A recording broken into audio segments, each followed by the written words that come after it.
Estamos de volta já para o último bloco do programa Eclésia dessa noite. Primeiro programa depois da mudança do nosso horário, né? O programa, então, Eclésia passa a ser terça-feira a partir das 8 horas da noite, tá certo? O programa Eclésia a gente sempre discute assuntos relacionados à fé católica. Agora a gente fala sobre doutrina da Igreja Católica, catequese, vida de santos, enfim. Hoje a gente está discutindo educação e também falando sobre os santos. Já citamos alguns, ainda vamos falar sobre outros. A gente está conversando com o professor Felipe Neri, que é um educador católico, leigo, casado, pai de 5 filhos, e trabalha com esses assuntos. Bem interessante o trabalho do professor Felipe Neri, palestrante, professor Felipe, nos ajudando a entender um pouco mais então do conselho dos santos para a educação dos jovens e das crianças, tá certo? Agora, é claro que esses conselhos também servem para os adultos, né? Não é só criança que é beneficiado com esses conselhos, não é verdade, professor? Bom, com certeza. Como disse, 100 anos antes deve começar, ou seja, temos que começar na nossa vida. E não tem hora para acabar, ou existe uma determinada época da vida que a gente fala, pronto, já estou 100% educado. Isso acontece? Não existe isso. Na verdade, nós vamos educando toda a nossa vida. É verdade. Antes da gente continuar a nossa conversa, eu queria só abrir um parênteses rapidamente, tem a ver com o tema, mas a gente falou agora há pouco sobre o Papa Francisco, que essa semana até tem um evento importante também sobre educação. Mas os papas, claro, sempre se debruçam sobre esse tema, porque é muito importante. E eu lembro, inclusive, que o Papa Bento XVI, em determinada ocasião, ele falou relacionado aos colégios católicos, propriamente dito. Você acha que foi uma tentativa, professor, de lembrar da missão dos colégios católicos, o que Bento XVI fez? Resume para a gente essa história. O Papa Bento XVI, ele fala, né, que as escolas católicas fossem verdadeiramente católicas. Ele escreve sobre isso, né? E, inclusive, você pode procurar no Google e encontrar com essa frase que eu acabo de citar. O que quer dizer por trás do que ele está falando, né? Primeiro que um diretor de colégio, né? Ou seja, a pessoa que está à frente, né? A pessoa que está cuidando do colégio, o que ele deveria saber para entender o que é educação católica? Bom, em primeiro lugar, conhecer o que a igreja escreveu sobre isso, dentro do seu magistério. Ou seja, há tantas encíclicas escritas, Pio XI, enfim, outros textos que a mim não são encíclicas, mas que a igreja também se debruçou e fala sobre educação, né? Educação jesuítica também. E se você vai ganhando uma compreensão, conforme você conhece esses textos, um diretor precisa disso, um professor também precisa, para você entender que há uma identidade. A educação católica tem uma identidade.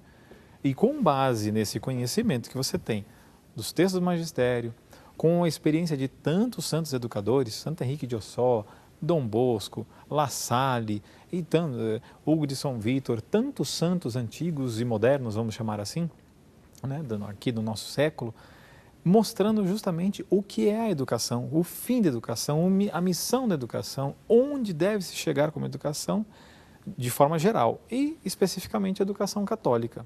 Então, o Papa aponta isso porque nós encontramos, e eu aqui deixo muito claro que, como tenho viajado por muitos estados, muitos pais colocam isso, falam, olha, puxa, encontrei dificuldade na minha escola e tal. E a gente procura orientar para que o pai possa ir conversar e dialogar muitas vezes, porque a escola é feita de homens, né, de pessoas, e as pessoas têm suas limitações pessoais. Então, aqui é um grande problema muitas vezes, porque muitas escolas, às vezes, acabam abrindo mão da sua identidade e acolhendo tantas novas tecnologias e metodologias e tal, desfigurando aquilo que se tem. E chama a atenção para uma coisa. Alguém fala, puxa, você vai fazer uma igreja ou é um colégio? Não, na verdade, é porque pouco se conhece a história da igreja e pouco se conhece a importância dela em relação à educação, né? Nós temos as escolas católicas, por exemplo, aqui no Brasil, a ranqueada no Enem foi o São Bento, um colégio religioso, né? Beneditinos. Na Europa também não é diferente. A educação católica sempre prima muitíssimo pelo aspecto acadêmico, e não tanto apenas como pelo religioso, como muitas pessoas pensam. Aliás, para ser sincero, foi a igreja que criou essa história. Exato. As universidades e por aí. Sim, ou seja, a igreja tem uma academia de ciências, ou seja, ninguém recebeu mais prêmios Nobel de ciências do que a igreja católica. É verdade. Entende? Então, quando você vê a história, o pai da genealogia, da geologia, é um Beato Steno. Então, ou seja, a educação católica tem muitíssima coisa que não há catequese, como muitas pessoas pensam. Então, eu chamo a atenção para isso, É importante por quê? Porque nós devemos fazer um exame de consciência como educadores que estamos dentro de uma escola, né? Ou seja, o meu papel como professor, a missão do colégio, né? Junto aos pais, como nós vamos realmente, que homem estamos formando, né? E como católico também, estamos realmente levando o ideal ao fim da educação católica. Então, a colocação de Papa Bento XVI e os demais papas anteriores e mesmo atual, ela caminha por esse lado. Nós vemos problemas de educação e muitas vezes nós estamos vendo a periferia, a superficialidade, porque abandonamos a história, não estamos vendo outras questões. Só para ficar claro, se um colégio católico quiser ensinar doutrina católica, uma educação confessional, a lei proíbe isso? Não existe lei, fique bem claro isso, não existe lei no Brasil, por favor me enviem, eu gostaria de saber qual, né? Que proíba o ensino confessional. É só para pensar, outras religiões, os judeus, né? Ou seja, há escolas judaicas e não há impedimento nenhum de ser confessional. Mas o ensino tem que ser plural. Não há, ainda que se fale que é obrigatório, isso é de tanto falar, virou uma verdade, né? Então, que quer se impor. Mas não, ou seja, existem muitas, centenas de colégios confessionais no Brasil e no mundo, né?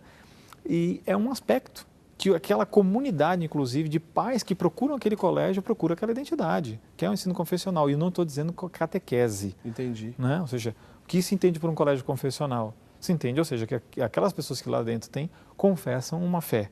E, portanto, não é que elas revestem, colocam um óculos para poder ver a realidade segundo a sua percepção. Não, é para ver a realidade e a verdade, retirando os óculos que querem, às vezes, se impor e a gente não enxerga muito bem. É um livro didático que vem numa abordagem tendenciosa. Desculpa eu colocar desse modo, Eric, mas muitas vezes o material didático não mostra a realidade, entende? Ele mostra de uma outra forma tendenciosa. Você pega um jornal em qualquer lugar do Brasil, ele tem um viés.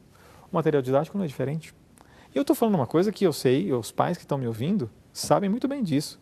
Aqueles que são atentos à educação dos seus filhos encontram dificuldades justamente por esses motivos. E o que eu quero aqui não é levantar um incômodo contra o colégio. Não, é que o pai, sabendo do seu papel, vá ao colégio, converse com a direção, os professores, estudem, se preparem. Acompanhe de perto, né? Exato. Ou seja, para que a gente tenha uma educação melhor. Legal. Professor, eu disse que o senhor faria um comentário sobre a relação da tecnologia com a educação. Sim. O que o senhor pode nos dizer sobre isso? Aqui eu gostaria de chamar a atenção para 3 aspectos, e para que todos tenham bastante em conta isso.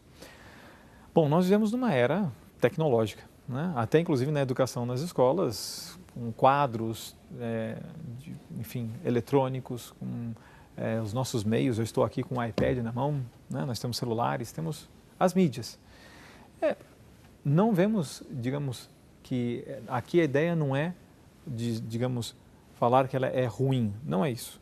Mas estamos sabendo fazer com que os nossos jovens administrem bem os meios em que eles estão na comunicação? Eu quero chamar a atenção então para 2 coisas importantes. Há um vídeo no YouTube, pode ser visto, chamado Criança, Alma do Negócio. Não é um vídeo religioso, é um vídeo feito por especialistas de diversas áreas profissionais. Eles vão mostrar o impacto da televisão, das propagandas nas crianças. Vale a pena assistir para você ver o impacto que se tem. Há um estudo, um artigo de um estudioso que passou fazendo por décadas esse estudo, chamado Donald Wood. Ele escreveu um artigo chamado Pós-intelectualismo. Certo. O que é importante nesse texto, né, para não ficar debruçando nele inteiro aqui, é que, de modo geral, nós estamos entrando numa era em que está abandonando a escrita pela tradição oral e visual. Isso é um problema, na verdade. Por quê? As crianças hoje não conseguem mais interpretar um texto, não escrevem mais diários, porque tudo se aperta hoje, tudo se observa. A televisão também é pensada disso, de formas curtas e rápidas. Eu não digo, por exemplo, aqui nós estamos conversando, é um diálogo. Quando nós falamos que queremos relaxar, muitas vezes as pessoas falam, vou relaxar, vou assistir um filme, né? Ainda que seja de fato. Então, existem ondas cerebrais, né? Quando a gente usa as tecnologias, de modo geral, ondas chamadas ondas alfas, ou seja, que você relaxa. Quando você lê, são as chamadas ondas betas. Você está em atenção, alerta. em reflexão. Então, aqui não é dizer tire todas as mídias, não é isso. É lembrar que muitas vezes a leitura ela tem a sua grande importância e nós estamos, não só segundo esse autor, mas de uma observação clara na nossa vida, abandonando a leitura. Como vamos ensinar os nossos filhos? Como dizia São João Paulo II, né? Cito muito ele porque ele fala muito sobre as famílias. Fala, aqueles que vão ler as histórias para os filhos, ler as Sagradas Escrituras. O filho já não tem mais atenção. Né? Não estou dizendo pequenininho, mas maior ou pequeno, tanto faz. Por quê? Porque você lê. Se você lê, o seu filho vai gostar de ler. Né? Se você incentiva a escrever. Né? Porque, de modo geral, há um problema também. E aí é um terceiro aspecto, que é justamente ver que modelos nós temos na televisão, que modelos nós temos nas mídias. Entende? Porque os jovens imitam, não tem como dizer que não. Você vê como ele se veste, dá quase para identificar de quem ele gosta.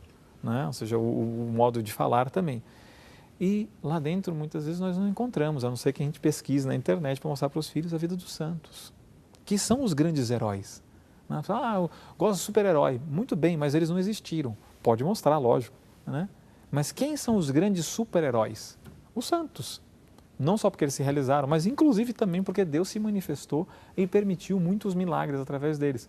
Coisa que a gente vê às vezes nos super-heróis. É verdade. Né? Entende? Então, assim, saber utilizar das mídias, mas saber administrá-la com os devidos cuidados. Porque hoje, de modo geral, o que os estudos mostram, que a criança passa 4 horas na televisão.